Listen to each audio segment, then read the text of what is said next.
Padre nuestro, aquí estamos en tu presencia agradecidos por tanta misericordia, tanta bondad, tantos favores, tantas riquezas que tú nos prodigas, pero nada más grande, Señor, y por nada podemos estar más y más agradecidos infinitamente que por la vida que nos das, la justicia, la inocencia, la justificación, Señor, que nuestro Señor Jesucristo nos brinda.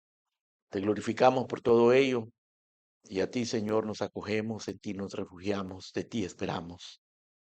Rogamos que ahora también vengas y nos recuerdes todas esas verdades por tu Santo Espíritu, Señor, que iluminen nuestro entendimiento, nuestros corazones, que nos quebrantes, Señor, y nos hagas cada día más y más profundamente conscientes de ese maravilloso regalo, de esa bienaventuranza infinita del perdón. Gracias en el nombre de Cristo Jesús. Amén. Y amén. Salmo número 32, por favor. Vamos a leer el Salmo 32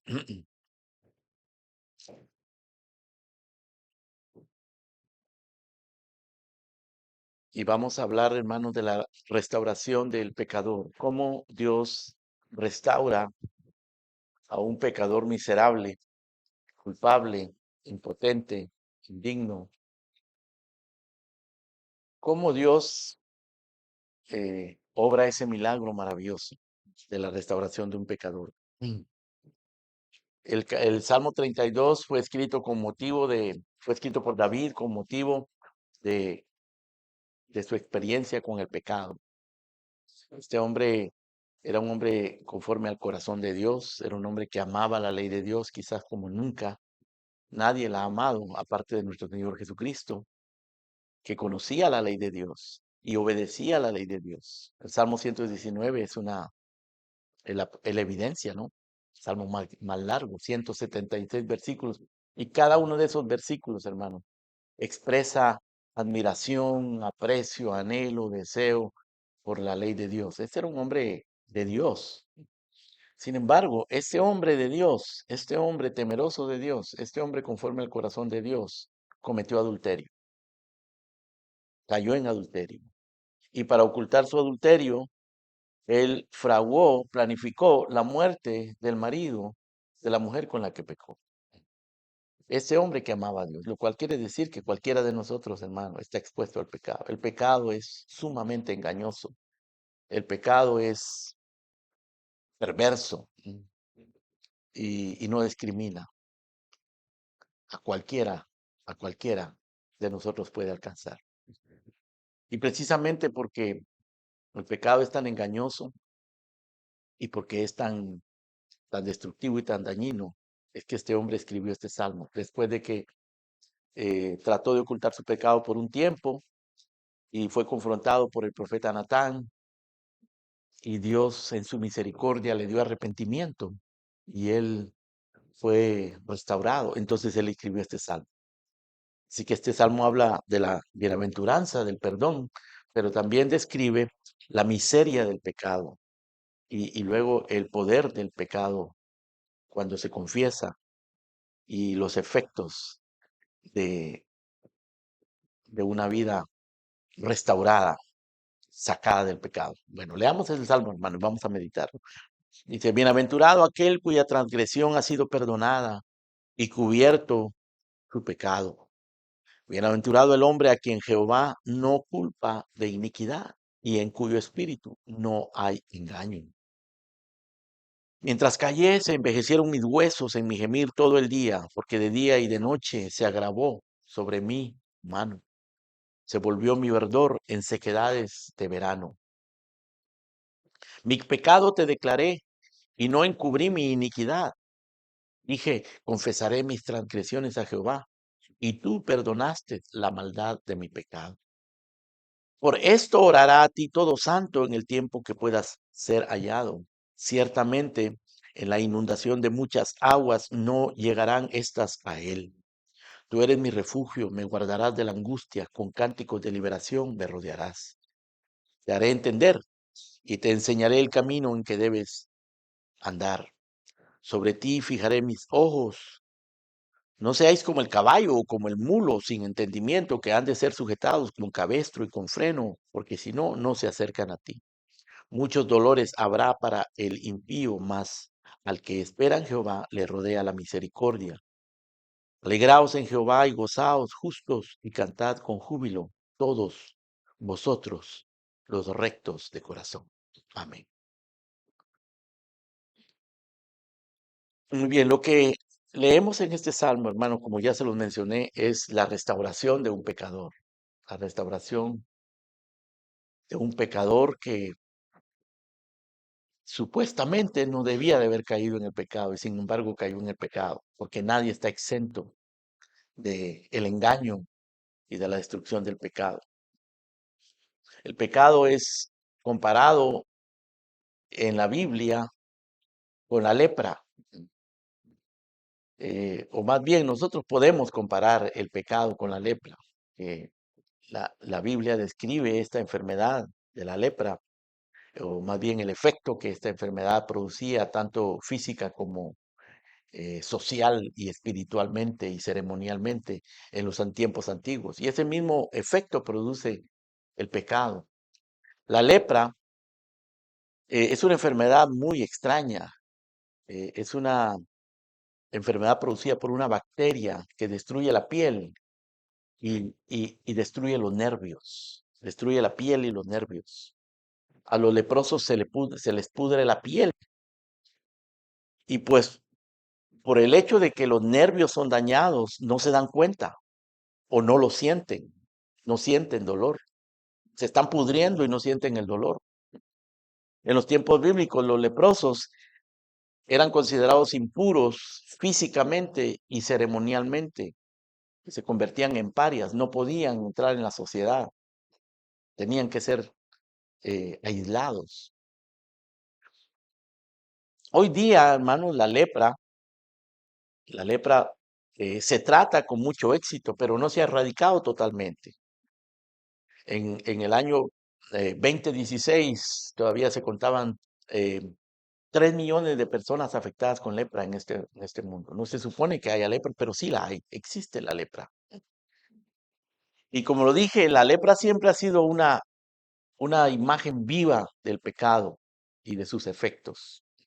Así como la lepra desfigura el cuerpo físico de las personas y destruye la sensibilidad, de manera que no se dan cuenta de la pudrición de la que están siendo víctimas. ¿No? El pecado desfigura el espíritu del hombre y los hace ajenos a la degradación del pecado. Se desfiguran y no lo sienten, no sienten el dolor del pecado. Y ni la lepra ni el pecado han desaparecido. El pecado sigue activo, al igual que la lepra. Siguen destrozando vidas. Pero lo peor no es la lepra, lo peor es el pecado. Es la mayor enfermedad que azota a la raza humana. Dios lo dice en su palabra. Y entonces en este Salmo 32, hermano, David con su experiencia nos muestra cosas importantes que nosotros tenemos que entender sobre el pecado. Nos muestra por un lado que la más grande división, perdón, la más grande bendición que Dios nos otorga es el perdón. Él comienza diciendo, bienaventurado el varón cuya transgresión ha sido perdonada. La más grande bendición. Pero nos muestra también que el pecado es la más grande maldición, la mayor miseria que los humanos pueden experimentar.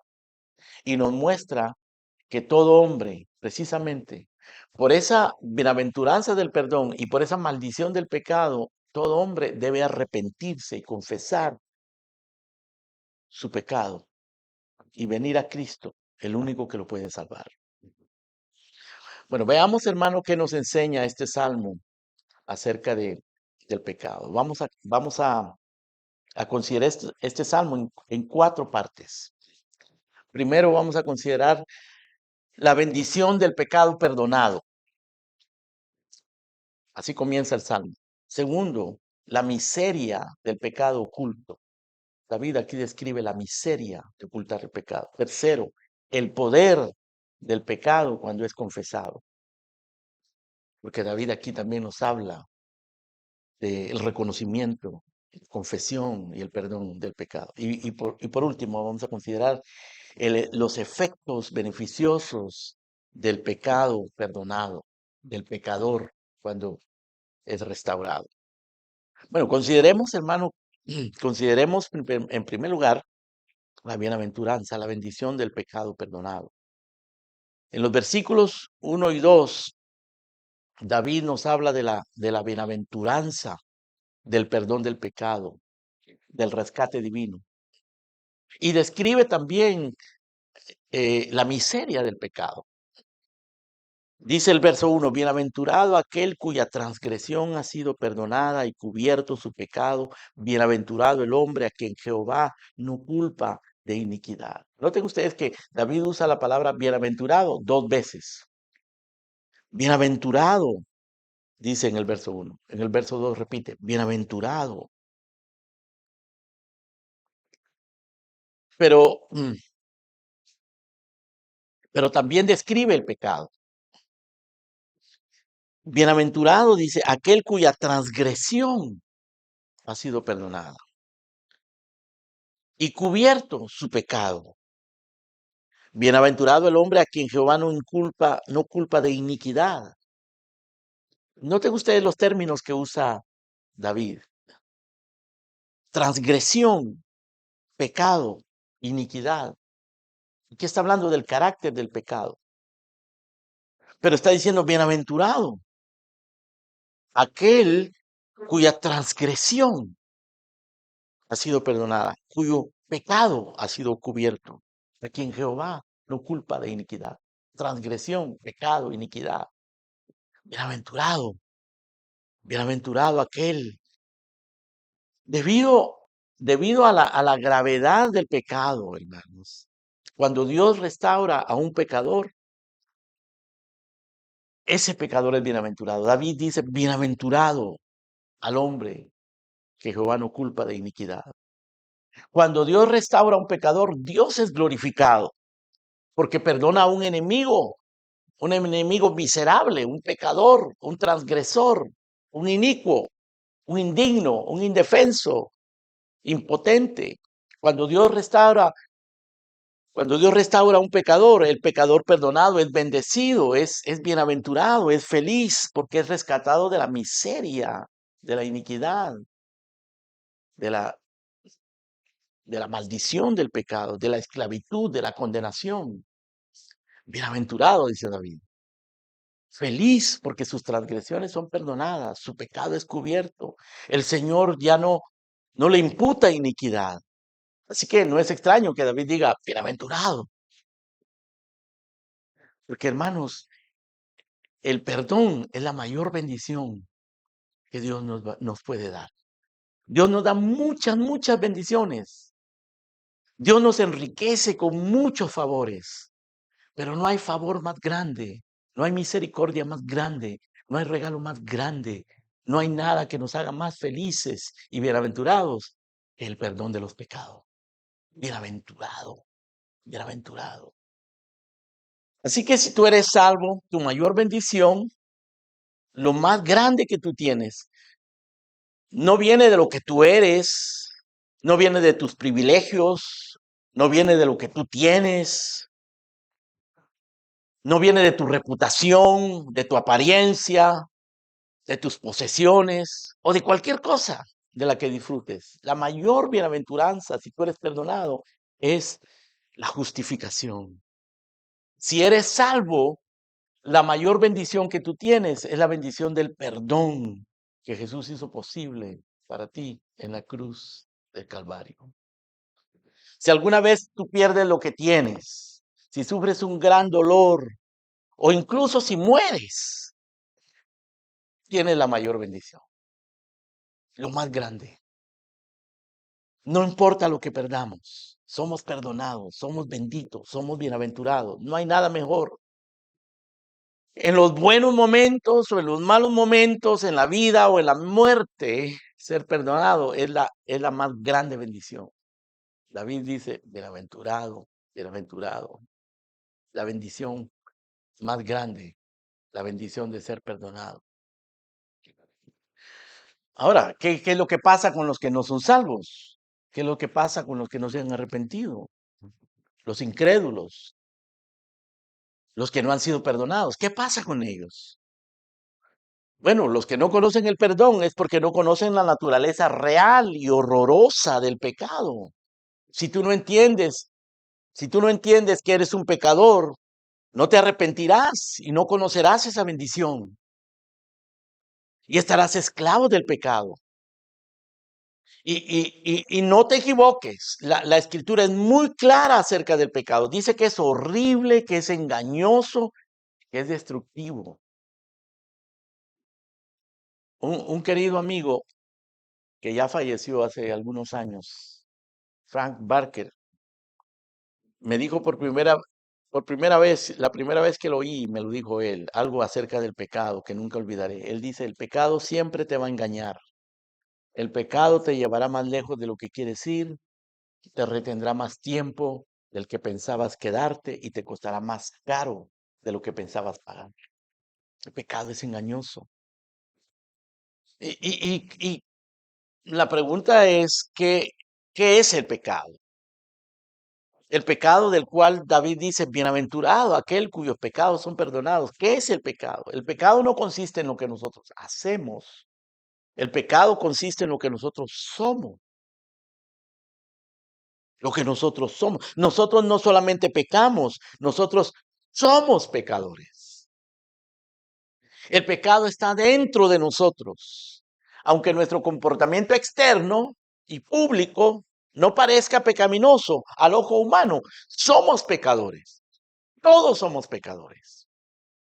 Aunque parezcamos muy decentes, muy formales, aunque parezcamos muy honrados, dentro de nosotros está la semilla de, del robo, de la mentira, del adulterio. David era un hombre que amaba la ley de Dios. David era un hombre conforme al corazón de Dios. David escribió el Salmo 119. David era un guerrero para Dios y pecó porque el pecado estaba allí, como lo está en tu corazón, como lo está en cada uno de nosotros. El pecado es engañoso, se esconde. Ustedes conocen esos animales que andan por allí, que parecen ratas con una cola así. Cuando ellos se ven amenazados, ¿saben lo que hacen esos animales? Se hacen los muertos. Y cualquiera se acerca a ellos y traban los ojos y levantan las patas y parecen muertos, pero no están muertos. Son engañosos. Es la manera de defenderse. Eso hace el pecado. Se hace el muerto. Se esconde allí en lo profundo de tu corazón. Somos pecadores. No te equivoques. El apóstol Pablo usa estos dos versículos que acabamos de leer. Los usa en el libro de Romanos, capítulo 4, para ilustrar la esencia de lo que es el Evangelio, para ilustrar la doctrina de la justificación por la fe. La doctrina de la justificación por la fe nos enseña que nosotros necesitamos evitar la miseria eterna y la condenación. Y nosotros no podemos hacerlo por nosotros mismos. Somos pecadores. No podemos limpiar nuestro pecado. No queremos limpiar nuestro pecado. Somos como los leprosos. El pecado destruye y no nos damos cuenta. El pecado es como esos animales. Yo no sé cómo ustedes le llaman. Yo no les quiero llamar mi nombre porque a lo mejor no me entienden, pero ustedes saben que esos animales se hacen los muertos. El pecado se hace el muerto. Nosotros no tenemos la justicia que Dios requiere. Pablo explica eso en el libro de Romanos. Lo único que tenemos nosotros es pecado. No tenemos justicia. No hay justo ni aun uno. Estamos perdidos, estamos condenados para siempre. Pero la justificación de la que Pablo habla en el libro de Romanos nos enseña que incluso el peor pecado puede obtener la justicia que nosotros no tenemos. No por obras, no por méritos personales, sino por la fe en el Señor Jesucristo. Él es la única persona, Jesucristo, es la única persona en el universo que tiene la justicia que nosotros necesitamos. Nadie más la tiene. Nadie. El que cree en la persona, en la vida justa y en la muerte expiatoria del Señor Jesucristo por su cruz, Él recibe justificación. Él es el único que justifica. Él es el único que perdona pecados. Por eso, por eso Pablo, cuando explica esta verdad en Romanos, para ilustrar esta verdad, él usa dos ejemplos. Usa el ejemplo de Abraham, que era un pagano al cual Dios sacó de su paganismo, de su idolatría y lo llevó a la vida de justicia. Y usa a David, que no era un pagano, no era un idólatra, era un hombre temeroso de Dios, religioso, pero pecó. Abraham, que venía del paganismo, era pecador. David, que vivía en el judaísmo y tenía temor de Dios, era pecador. Así que la gente de la calle, los que están en los bares o los burdeles, en la perdición en este momento, son pecadores. Y tú eres pecador, igual que yo. Somos pecadores, todos.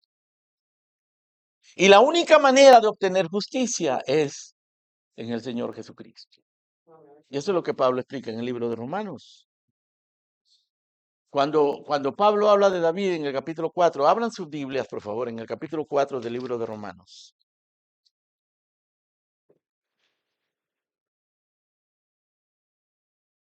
David cita precisamente estos versículos que acabamos de leer en el Salmo 32. Dice en el verso 6, capítulo 4, verso 6, lean conmigo los que tengan su Biblia. Como también David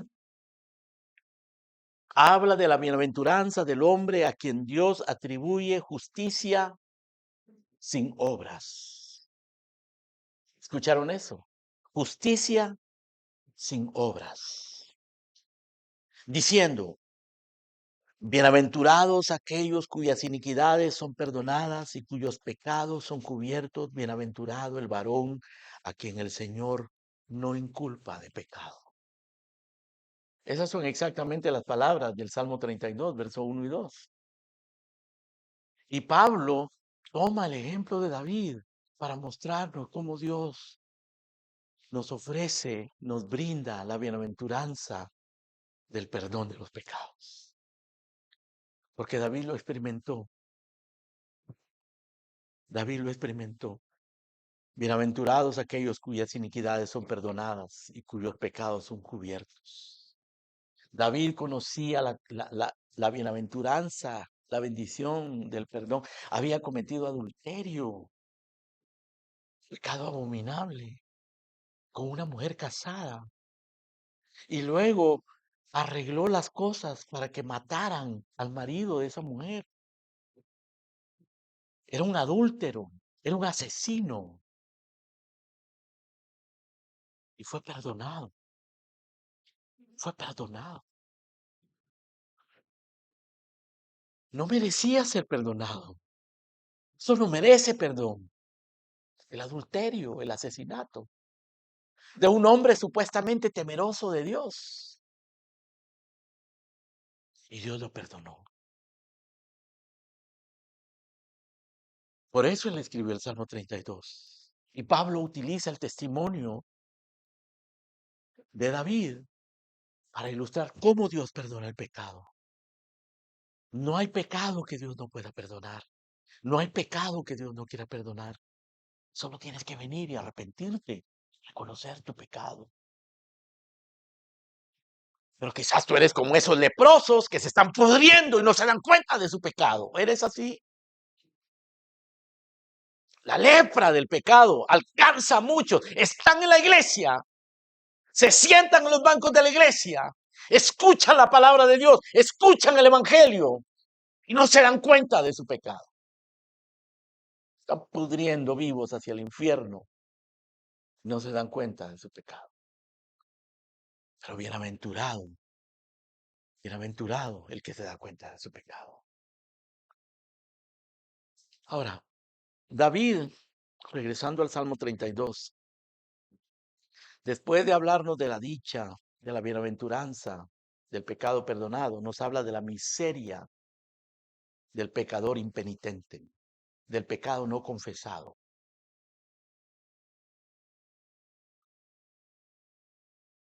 En los versos 3 y 4, escuchen cómo él describe la miseria de un pecador impenitente, de un pecado oculto.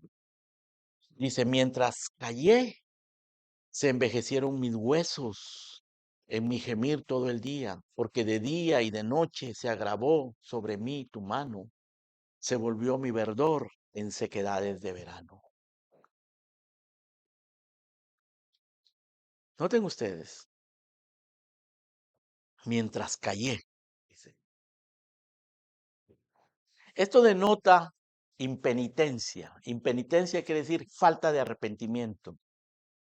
Una persona que no siente pena por su pecado. Eso es impenitencia. Impenitencia es una persona que no siente pena por su pecado. Como los leprosos, no sienten dolor, se están pudriendo y no sienten dolor. Impenitencia es falta de arrepentimiento. Y la falta de arrepentimiento, la impenitencia, es rebelión contra Dios. Cuando no nos arrepentimos, cuando tú no te arrepientes, estás desafiando a Dios, estás desafiando el testimonio que Dios da de tu culpabilidad. Estás escondiendo tu pecado bajo la cubierta de la autojustificación, de la religiosidad quizás, o en otros casos, simplemente negamos descaradamente el pecado.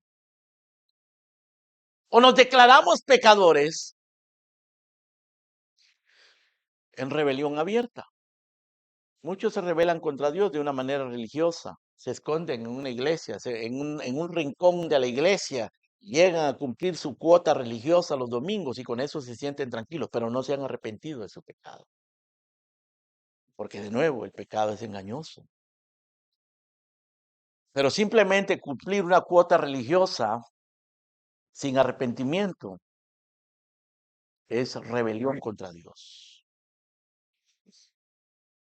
David dice aquí mientras callé, o sea, negó sus actos adúlteros, negó su asesinato, lo trataba de cubrir. Dice, mientras callé, cayó su pecado, mientras callé. No confesó su pecado, guardó silencio de su pecado. Pero su silencio y su impenitencia lo llevaron a la miseria, a la depresión. Porque ocultar el pecado nunca funciona. Funciona por un tiempo, pero después te lleva a la miseria y a la depresión. Así que David dice, mientras callé, ¿qué pasó? Se envejecieron mis huesos en mi gemir todo el día, porque de día y de noche se agravó sobre mí tu mano, se volvió mi verdor en sequedades de verano. Un hombre lleno de alegría, de vida, de energía, perdió la energía, la vida, entró en depresión. Su verdor se convirtió en sequedades. Sus huesos se comenzaron a pudrir, se envejecieron. Gemía todo el día con su culpabilidad y sentía la mano de Dios sobre él. Guardó silencio externamente, guardó silencio verbalmente, pero no pudo silenciar su conciencia. No pudo evitar la reprimenda de Dios. Dios no permitió que su silencio pecaminoso prevaleciera. Durante el tiempo que David ocultó su pecado, y fueron meses que él ocultó el pecado. Ya la mujer estaba embarazada. Todo el mundo sabía que estaba embarazada, todo el mundo sabía que era David, pero nadie lo decía, era el rey. Todo el mundo estaba callado. Pasaron meses hasta que llegó el profeta Natán. Y durante todo el tiempo que él hizo silencio acerca de su pecado. David sufrió severamente. En el versículo 3, escuchen lo que dice: mientras callé, se envejecieron mis huesos en mi gemir todo el día. En el versículo 4 añade: porque de día y de noche se agravó sobre mí tu mano. Mi verdor se convirtió en sequedades de verano. Pero noten una cosa acá, hermanos, en el verso 4. Lean conmigo el verso 4. Dice: de día y de noche se agravó sobre mí tu mano. Está hablando de la mano de Dios. En medio de su miseria, David podía sentir la mano de Dios. La mano de Dios en contra de David.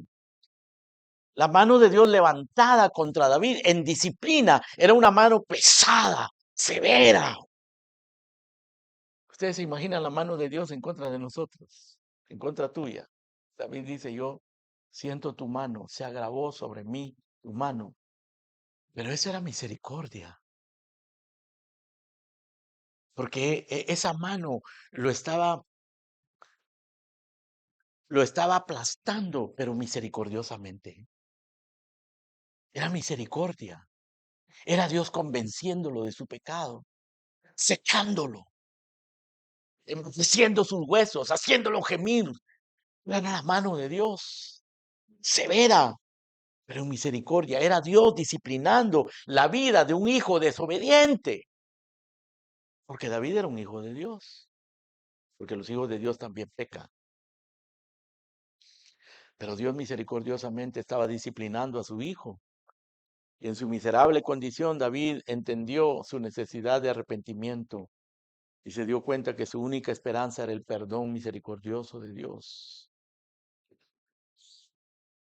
Así que nosotros tenemos que aprender que la inquietud y la angustia por la impenitencia, por el pecado oculto, esa inquietud, esa angustia, esa depresión es buena para el creyente. Cuando, cuando un creyente peca y comienza a sentir esa depresión, ese gemir, ese envejecimiento, esa angustia, es señal de que todavía hay esperanza. Todavía hay esperanza. En cambio, los impíos viven a gusto con su maldad. No les importa, pecan y no les importa. Vean el Salmo 36 conmigo.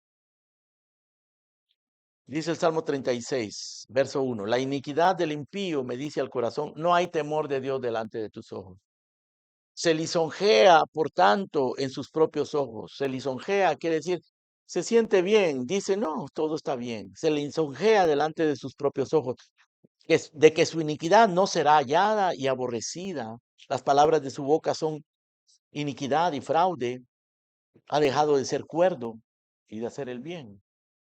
Medita maldad sobre su cama, está en camino no bueno, y el mal no aborrece. Ese es el impío. David no estaba así. David no se jactaba de su maldad. David estaba tratando de ocultarla, pero a la vez estaba gimiendo, se estaba pudriendo por dentro, se estaba envejeciendo, sentía la mano de Dios sobre él. Así que la falta de arrepentimiento es señal de que Dios te ha abandonado. Esta conciencia es la que distingue a los piadosos de los impíos. La conciencia de pecado distingue a los piadosos. Los impíos no tienen conciencia de pecado. Dice Jeremías que el corazón es engañoso y perverso más que todas las cosas. El corazón humano puede fingir incluso el arrepentimiento.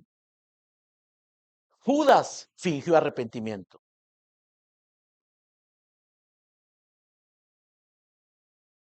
Mm. También Saúl, el rey Saúl, fingió arrepentimiento, pero su arrepentimiento no era espiritual, carecía de esa conciencia del pecado contra Dios.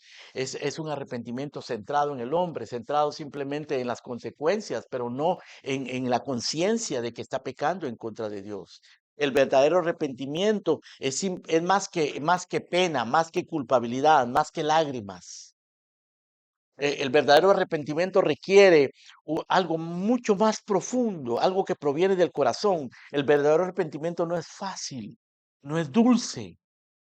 Sin embargo, no hay nada mejor que el arrepentimiento. Y David se refiere a eso en los próximos versículos. Regresemos al Salmo 32. Así que noten ustedes, primero él habla de la bienaventuranza del perdón, luego habla de la miseria del pecado, pero ahora él habla de la experiencia del poder del arrepentimiento. La experiencia del pecador arrepentido está en el verso 5. Dice en el verso 5: mi pecado te declaré y no encubrí mi iniquidad. Dije, confesaré mis transgresiones a Jehová, y tú perdonaste la maldad de mi pecado. Miren ustedes el contraste entre el verso 3 y el verso 5. En el verso 3 él dice, mientras callé. ¿Y qué pasó mientras cayó? Se envejeció, se secó, gemía todo el día. La mano de Dios estaba contra él mientras callé. En el verso 3. Pero ¿qué dice en el verso 5? Mi pecado te declaré. Ahora está confesando su pecado. Mi pecado te declaré. El pecado oculto es una maldición. El pecado confesado es una bendición. Es poderoso. El arrepentimiento es poderoso. Ahora, aquí en el verso 5 aprendemos algunas cosas muy importantes acerca del arrepentimiento, hermanos. Aprendemos primero que el arrepentimiento incluye reconocer nuestro pecado. Uno. Dos, incluye tener conciencia de que nuestro pecado es contra Dios. Tercero, confesar nuestros pecados ante Dios y arrepentirnos de ellos. Esas cosas deben estar incluidas en el arrepentimiento. Primero, reconocer que somos pecadores, que hemos pecado. Segundo, reconocer que hemos pecado contra Dios. Todo pecado es contra Dios. Y tercero, confesar y arrepentirse de ese pecado. David hace estas cosas. Aquí en el versículo 5, David incluye estas cosas. Primero, él reconoce su pecado. Él dice, mi pecado. Noten ustedes que él se apropia del pecado. Él reconoce que es su pecado. Reconoce que él es pecador. Mi pecado te declaré. Eso no es algo que nosotros hacemos naturalmente, hermano. Nosotros somos como Adán. En Génesis 3:11, cuando Dios le dice a Adán, ¿qué has hecho, Adán? ¿Qué es lo que Adán respondió? He pecado. No. ¿Qué dice Adán? La mujer que tú me diste, ella me dio a comer. Eso no es arrepentimiento. Eso no es reconocer su pecado. Le estaba echando la culpa a Eva. No solo a Eva, se la estaba echando a Dios porque le estaba diciendo, tú me la diste y ella me engañó, ella me lo dio. Él no hizo nada mal. Él no se estaba arrepintiendo allí. Somos como Aarón. Aarón cuando él fabricó aquellos dos becerros de oro, mientras Dios estaba hablando con Moisés en el monte Sinaí, Aarón estaba abajo construyendo dos becerros de oro. Y cuando Moisés baja y le pregunta, ¿qué te ha hecho este pueblo? ¿Qué has traído este gran pecado? Aarón respondió, eso está en el libro de Éxodo, capítulo 32, verso 21. Responde Aarón y dice, no se enoje mi señor, tú conoces al pueblo que es inclinado al mal. Porque ellos me dijeron, haznos dioses que vayan delante de nosotros, porque a este Moisés no sabemos qué le haya pasado. Y yo les respondí, tienen oro, apartadlo. Y me lo dieron y lo eché en el fuego y salió este becerro.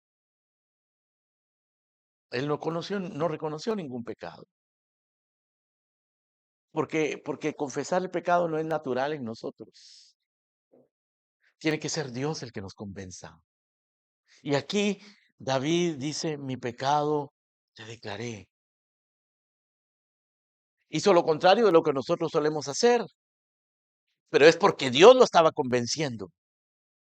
¿Qué es lo que solemos hacer nosotros? Racionalizamos nuestro pecado, justificamos nuestro pecado. Eso es lo que David hizo por un tiempo. Él dice, mientras callé, por un tiempo él trataba de justificarse a sí mismo, de que no había pasado nada. Pero después de toda su miseria, después de un tiempo, David deja de racionalizar. David deja de racionalizar y dice, he pecado. Mi pecado te declaré. Reconocí mi pecado.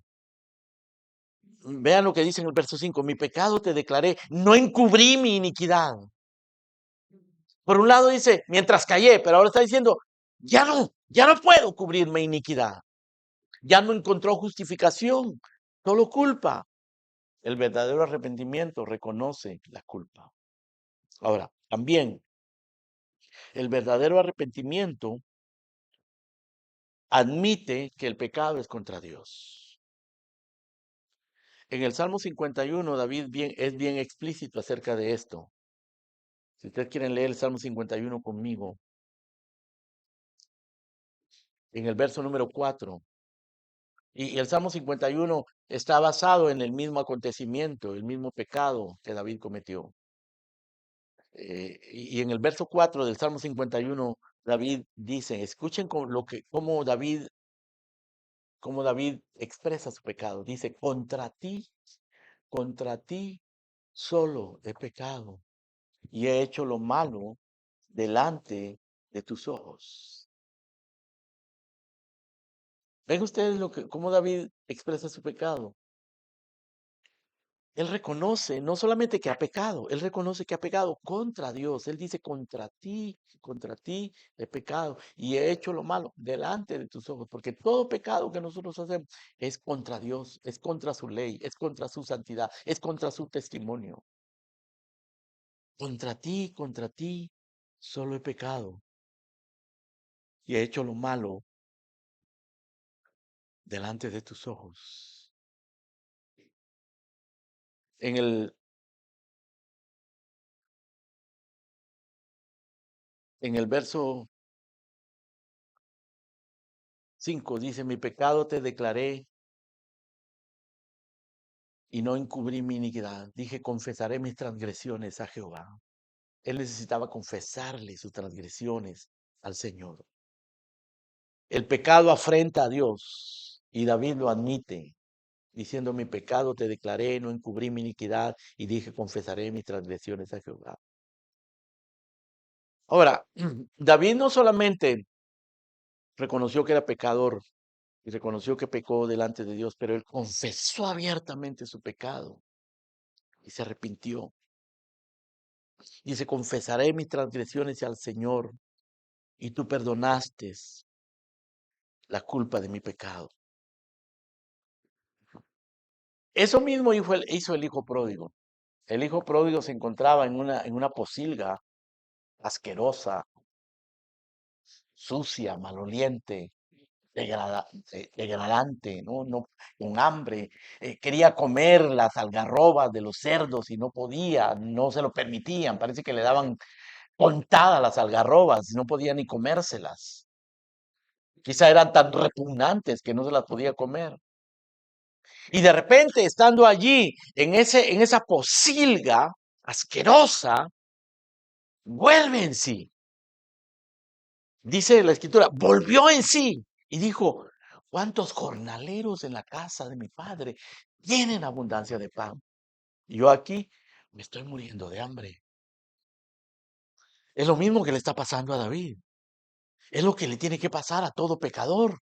Hasta que no llegues a esa realidad, a ese encuentro, a ese momento de reconocer tu pecado, de volver en ti, de reconocer que eres pecador, que has pecado contra Dios y confesar tu pecado, como lo hizo el hijo pródigo, como lo hizo David, no serás perdonado. David confesó sus pecados al Señor. El hijo pródigo dijo, he pecado contra el cielo y contra ti. El principio bíblico es, si confesares con tu boca que Jesús es el Señor y creyeres en tu corazón que Dios lo resucitó entre los muertos, serás salvo. Tienes que confesar pecado. Así que si tú has pecado, no te quedes en tu pecado. No te quedes ahí en la posilga. No te quedes en la asquerosidad y en la miseria del pecado, con los cerdos del pecado. No te quedes con tu lepra. Busca el camino del verdadero arrepentimiento. No te engañes a ti mismo. Pablo habla de una tristeza piadosa que produce arrepentimiento y lleva a la salvación, pero habla también de una tristeza mundana que produce la muerte. Es mejor que te sientas triste y deprimido por tu pecado y eso te lleve a Cristo y no que te sientas contento en tu pecado. Así que el verdadero arrepentimiento conduce a la gran bendición de la restauración. Y eso es lo que David está experimentando acá. Y entonces David nos habla de los versos 6 en adelante, o más bien nos da testimonio de los versos 6 en adelante, del resultado de haber sido perdonado. Ya nos habló de la bendición del perdón, la bienaventuranza, la miseria del pecado oculto y y del poder del arrepentimiento del pecado. Pero ahora nos va a dar testimonio de, de un pecador restaurado, el testimonio de un pecador restaurado. Del versículo 6 al 11, él da testimonio de lo que sucedió después de todo esto. Dice, por esto orará a ti todo santo en el tiempo en que puedas ser hallado. Por esto, ¿por qué por esto? Porque Dios perdona el pecado. Porque no importa cuál sea el pecado, Dios perdona. Y por esto orará a ti todo santo en el tiempo que pueda ser hallado. Buscadle en tanto que está cercano, deje el impío su camino y el hombre inicuo su pensamiento. Buscad a Jehová mientras pueda ser hallado. Y David dice, por esto, yo lo experimenté, a mí me sucedió. Yo caí en la miseria del pecado. Pequé contra Dios. Y Él me perdonó. Bienaventurado el varón cuya transgresión ha sido perdonada. Por esto orará a ti todo santo en el tiempo que pueda ser hallado. Ciertamente en la inundación de muchas aguas no llegarán estas a él. Es decir, las aguas vendrán contra él, pero no lo anegarán, no lo ahogarán, porque Dios lo va a rescatar. Así que en estos versículos del 6 al 11 hasta el final, David reflexiona sobre los efectos de su experiencia de miseria y de restauración. Y aquí él nos ofrece palabras de aliento, palabras de admonición, de instrucción para todos aquellos que sufren la desolación que él experimentó. A los creyentes que han pecado, él les dice que si buscan a Dios en oración y en arrepentimiento, Él los librará de la inundación de muchas aguas causadas por el pecado. Dice, por esto orará a ti todo santo en el tiempo que pueda ser hallado. A los santos que oran, que buscan a Dios en su pecado. El Señor dice, los librará de la inundación de muchas aguas. No llegarán estas a Él. Después de haberse arrepentido y haber sido restaurado, David pudo exclamar en el verso 7, tú eres mi refugio, me guardarás de la angustia, con cánticos de liberación me rodearás. Tú eres mi refugio, me librarás de la angustia, con cánticos de liberación me rodearás. Es el testimonio de David. Él está dando testimonio de que Dios lo libró de la angustia, de que Dios le dio refugio, de que le dio cántico de liberación. Por eso cantamos cántico nuevo, canto de redención nosotros. Así que si quieres ser restaurado de tu pecado y de la maldición de la impenitencia, responde positivamente al llamado del arrepentimiento. Eso es lo que Dios quiere, eso es lo que Dios te invita a hacer, eso es lo que hacen las personas piadosas, se arrepienten de su pecado. Los cristianos también pecan. Juan dice, estas cosas os escribo para que no pequéis, pero si alguno hubiese pecado, abogado tenemos para con el Padre, Jesucristo el justo. Y David dice acá, por esto orará a ti todo santo en el tiempo de poder hallarte. Si quieres ser restaurado de tu pecado y de la maldición de tu impenitencia, arrepiéntete, ven, responde al llamado al arrepentimiento. Puedes confiar en la gracia de Dios. Él hace provisión para que cuando tú aceptes tu pecado, quebrantado de corazón, lo busques en arrepentimiento, seas perdonado. Hay provisión, hay un abogado, hay misericordia. Los brazos de Dios están abiertos. David lo experimentó. No lo merecía y Dios lo perdonó, porque Dios sigue perdonando el pecado. Ahora, lean el verso 8. En el verso 8 encontramos a Dios hablando, ratificando el testimonio de David y aclarando algunas cosas importantes. En el verso 8 es Dios el que habla. ¿Y qué es lo que dice? Te haré entender y te enseñaré el camino que debes andar. Sobre ti fijaré mis ojos. No seáis como el caballo o como el mulo sin entendimiento, que han de ser sujetados con cabestro y con freno. Aquí Dios promete instruir a los pecadores. Dice, te haré entender y te enseñaré el camino en que debes andar. Y en el verso 9, en el verso 8 promete instrucción, promete guiarnos. En el verso 9 hace una advertencia. No seas como el caballo, dice.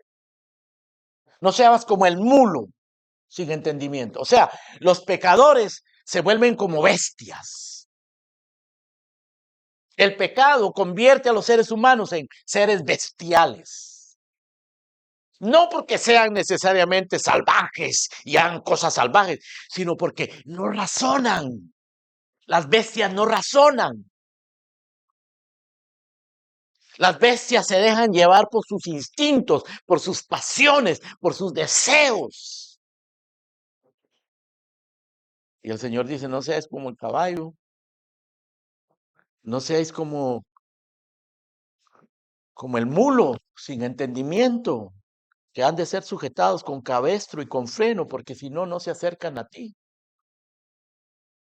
O sea, los caballos, los mulos, las bestias salvajes, irracionales, tienen que ser domadas de otra manera, no van a responder.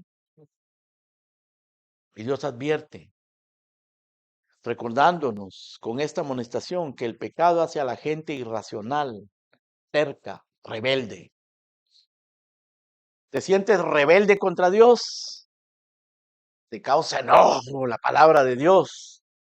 Te causa rechazo la verdad de Dios y el evangelio. Te causa rechazo la iglesia y los hermanos. Te has vuelto terco, rebelde, irracional contra Dios. Bueno, Dios tiene aquí una advertencia para ti. No seas como el caballo, como el mulo, sin entendimiento. El mundo. Dios describe al mundo y a las naciones como bestias. Daniel vio una visión de 4 bestias monstruosas. Y esas bestias monstruosas representaban los caminos de las naciones. Roma, Grecia, Egipto, Medo-Persia, las grandes potencias, los Estados Unidos. Es como una bestia delante de Dios. ¿Por qué? Por eso se están alejando de Dios. Las grandes naciones, las grandes instituciones humanas, los grandes de la tierra, actúan así. Nabucodonosor se convirtió en un ejemplo en el libro de Daniel. Dice que por su arrogancia, Dios le envió una enfermedad mental y se volvió como una bestia. En el libro de Apocalipsis, Satanás y sus representantes son bestias. Satanás es un dragón. Y las instituciones humanas, las instituciones políticas, filosóficas, son descritas como una bestia. La bestia. Capítulo 13 del libro de Apocalipsis. La bestia. El falso profeta es una bestia también. Tiene cuernos como de cordero, pero es una bestia. Habla como una bestia. El pecado eso produce. El pecado es engañoso como la lepra. El pecado es irracional como las bestias. Las bestias son ignorantes, arrogantes y autosuficientes. Vean Isaías capítulo 1, verso 3. Dios aquí está hablando de su pueblo que se ha rebelado contra él. Desde el verso 2 leamos Isaías 1, 2. Dice, oíd cielos y escucha tu tierra, porque habla Jehová. Crié hijos y los engrandecí. Y ellos, ¿qué hicieron? Se rebelaron contra mí. Y Dios describe a ese pueblo rebelde. ¿Cómo lo describe? Bueno, verso 3. El buey conoce a su dueño, el asno el pesebre de su señor. Israel no entiende, mi pueblo no tiene conocimiento. ¿Qué es lo que Dios está diciendo ahí? El buey y el asno saben quién es su dueño. Esta gente es peor que un buey, peor que un asno. No tienen entendimiento. Oh, gente pecadora. Verso 4, pueblo cargado de maldad, generación de malignos, hijos depravados, dejaron a Jehová, provocaron a ir al Santo de Israel, se volvieron atrás como caballos, como mulos, sin entendimiento. Verso 6, verso 5. ¿Por qué querréis ser castigados aún? Todavía os revelaréis. Toda cabeza está enferma, todo corazón doliente, desde la planta del pie hasta la cabeza. No hay en él cosa sana, sino herida, hinchazón y podrida llaga. No están curadas, ni vendadas, ni suavizadas con aceite. Eso es la lepra, ¿no? Herida, hinchazón y podrida llaga. Eso provoca el pecado.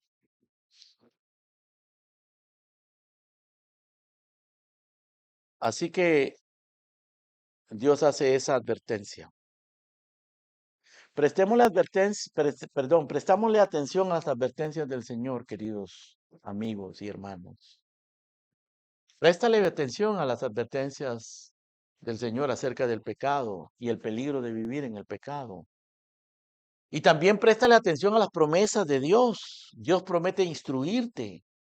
Él dice, te haré entender y te enseñaré el camino en que debes andar. No seas como la bestia que no tiene entendimiento. Yo te haré entender y te enseñaré el camino en que debes andar. Sobre ti fijaré mis ojos. Préstale atención a la advertencia del Señor para no ser como bestia. Y préstale atención a las promesas del Señor para dejarte instruir y cuidar, para que Él te guíe hacia el arrepentimiento.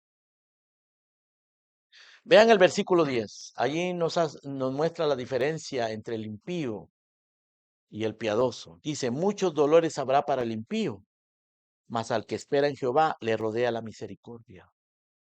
Hay una diferencia entre el que se arrepiente y el que no se arrepiente.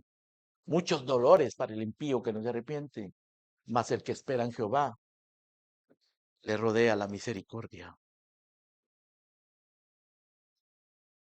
Noten ustedes, tanto los impíos como los piadosos somos pecadores en nosotros mismos. Pecamos.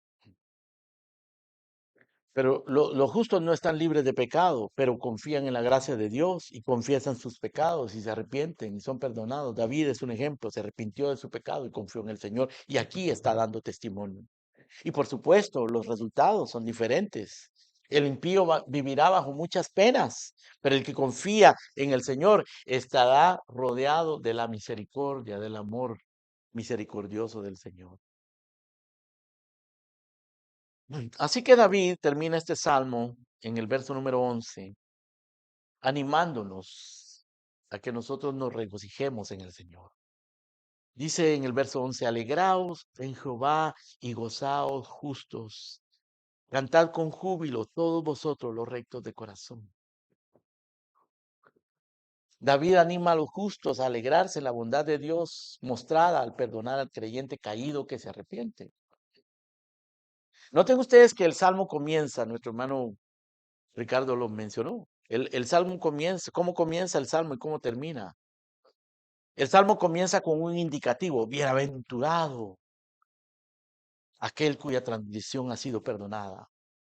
Comienza con un indicativo, es bienaventurado, pero luego termina con un mandamiento. Y el mandamiento es alégrate, regocíjate, alegraos en Jehová, gozaos en el Señor. Y Dios utiliza situaciones como el pecado de David para instruir a su pueblo. Debemos de esforzarnos en aprender estas cosas, hermanos. De lo contrario, nuestras penas, nuestros sufrimientos podrían ser peores.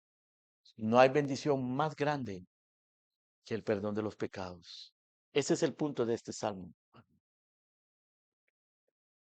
No hay bendición más grande que el perdón de los pecados. Y no hay miseria más grande que ocultar el pecado. Pero Dios restaura a los pecadores que reconocen su culpa. Y por eso debemos arrepentirnos. Los incrédulos deben de ver su triste condición para que puedan contemplar la belleza, el amor y el poder de la cruz de Cristo que murió para perdonar a los que acuden a Él con fe y arrepentimiento. Y los creyentes que han pecado y están ocultando su pecado también deben arrepentirse. Si tú eres creyente, si tú eres salvo, eres cristiano y has pecado, arrepiéntete de tu pecado. No tienes otra opción, no hay otra opción. Si eres un verdadero creyente, no puedes hacer otra cosa, no debes hacer otra cosa. Deja que el Espíritu Santo te persuada de tu ofensa y clama por el perdón, suplicando el poder para abandonar el pecado. El Señor tiene provisión para eso. Así que este salmo, hermanos, es como como un panorama, ¿no? Nos da un panorama de lo que es un pecador restaurado, que da testimonio de la impenitencia, de la miseria de la impenitencia y de la necesidad del arrepentimiento. Este es el pueblo, esta es la gente que puede cantar, que puede contar, que puede dar testimonio de los terribles efectos de la impenitencia y los gloriosos resultados de la gracia perdonadora de Dios. Bienaventurado aquel cuya transmisión ha sido perdonada y cubierto su pecado. Bienaventurado el hombre a quien Jehová no culpa de pecado. Alegraos en Jehová y gozaos justos y cantad con júbilo todos vosotros los rectos de corazón. Qué salmo más precioso, hermanos. Quiera el Señor darnos a nosotros esa gracia de comprender las lecciones de este salmo. Amén. Oremos. Padre nuestro que estás en los cielos, gracias por tu misericordia. Gracias, Señor, por el testimonio de David, de la miseria de su pecado, de la destrucción del pecado, Señor. El pecado oculto, el pecado sin confesar. Oh Dios amado, gracias también por mostrarnos en el ejemplo de este hombre, Señor, el poder del arrepentimiento. Como el arrepentimiento, un pecador arrepentido es restaurado. Y la bienaventuranza del perdón, Señor. No hay bienaventuranza, no hay felicidad más grande que el perdón de mis pecados. Por eso, Señor, los piadosos te buscan, por eso los piadosos se arrepienten de su pecado. Señor, convéncenos de nuestra necesidad, de nuestro pecado, y llévanos hacia ti, para que no seamos como bestias que ignoran su pecado, como leprosos que no sienten dolor por su pecado. Te lo pedimos todo en el nombre precioso de Cristo Jesús. Gracias, Señor. Amén.